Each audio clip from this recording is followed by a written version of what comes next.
Let me start out by thanking all of you who posted your scenarios and made this video possible. Let's begin. What if two made guys are fighting to claim an associate? To begin with, that kind of situation would begin after one of them tries to claim that an associate is with them, and the other guy laying claim to the associate as well. Typically, the two members would sit down over it, and if one could possibly offer proof why the said associate is with him, that would be that. But more than likely, they'll both say the same thing. And at that point, it becomes a stalemate and gets kicked up to their captains. If the captains can't come to an agreement, it'll go to the administration or administrations if they're with different families.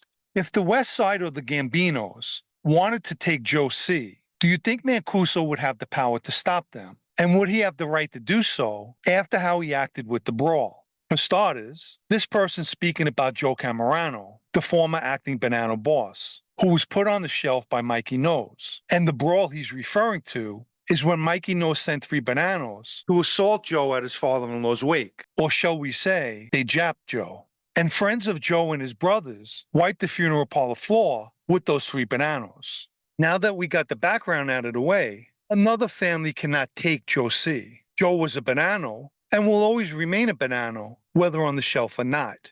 If mob social clubs were prevalent in New York today, as they were years ago, and a couple such as Thomas and Rosemary Hoover, the Bonnie and Clyde couple, continuously robbed them, would they be killed like the Hoovers were on Christmas Eve 1992, or would they just be given a severe beating? Obviously, we're no longer in 1992, where this scenario wouldn't even be a question. Anyone robbing social clubs, like the Hoovers, would have been hunted down and killed just like they were. Being we're headed into 2025, where a mob murder would not only bring a massive amount of media attention, but the full focus of the FBI. Presently, these agents are sitting around their offices, getting fat and lazy, and wasting taxpayers' money in the process. Those in leadership positions are fully aware that to carry out a murder would turn their world upside down. Nonetheless, if this was to take place today, they would have to do something, possibly a well-planned beating. But even with this form of punishment, it's still considered an act of violence and would bring heavy law enforcement pressure.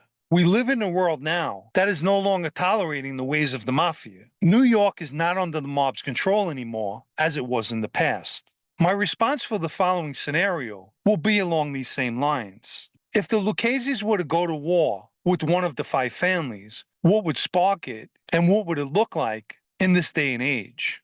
I'll make a prediction. This will never take place. The mob doesn't even want a Colombo-type war, one internally, let alone two families trading shots with one another. I think we can admit, and the mob fanboys may need therapy once I say this, but the mob is now a nonviolent organization. I'll put it this way. If a made member is standing on a street corner with an associate, and the associate walks over to someone by himself and threatens that person, he's not the threat. The wise guy standing on the corner is, which equates to the mob became a brand known for killing people in the past and live off of that reputation to remain a threat to civilians. What would happen if an inducted member's son decided to join the FBI or become a prosecutor? Do I believe the father would encourage his choice? No. But whatever profession a son decides has nothing to do with the father.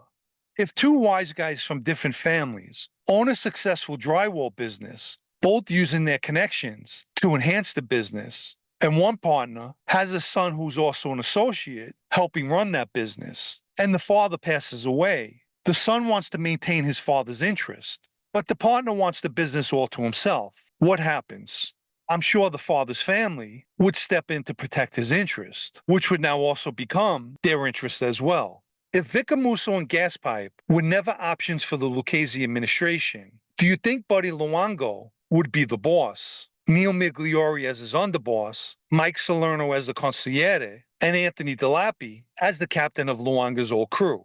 It sounds good and could have been possible, considering the family's base of power was in the Bronx at the time. And you just mentioned all Bronx faction members. What would happen if a member was arrested, couldn't make bail, and owed another member money? Would the interest on the loan be paused so he could pay his legal bills? And if he received a long prison sentence, would the interest keep compounding all the years that he's in prison? That answer honestly depends on who the lender is. He's the rule maker, as it's his money. In most instances, the loan may be put on hold until the outcome of the case. It's one of the many risks a loan shark faces. If a proposed member gets into a number of beefs which prevents his induction, can he still operate as an associate of the family? The answer is yes. If for some reason an associate gets himself into so many problems that he's no longer on the list, he'll remain associate status.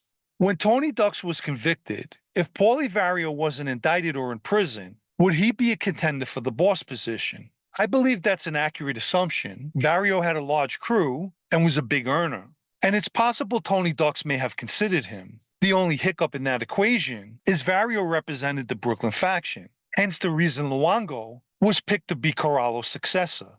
In 1978, prior to a meeting with the Gambinos, Jimmy Coonan and Mickey Featherstone instructed the Westies that if they didn't call within 2 hours, to show up and kill everyone at the meeting spot. If for some reason the Westies didn't receive that call and wiped everyone out, including Paul Castellano, how would this affect the Gambino family and its potential leadership? Well, it's more than likely Neil Della Croce would have stepped into the boss position, and subsequently, there would be dead Westies littering the streets of Hell's Kitchen. Please remember to like this video if you haven't already. And for anyone who would like to show their appreciation for videos like this, you can do so by the Super Thanks icon down below or the PayPal Cash App links in the video's description. If a soldier had a carjacking operation and unknowingly steals the boss's car, and the boss finds out it was him, what would happen?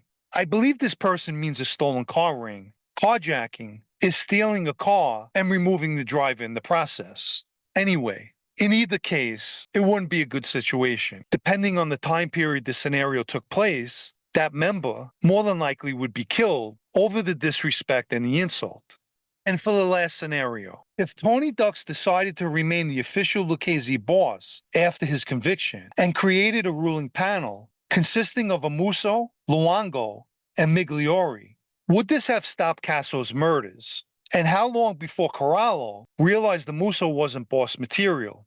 I don't believe it would have prevented any murders Casso was involved in or caused. Keep in mind, a boss in prison is very different than a boss on the street. They're out of touch. Out of the three-man panel you mentioned, Vic was the most treacherous, and treachery, unfortunately, goes a long way in that life.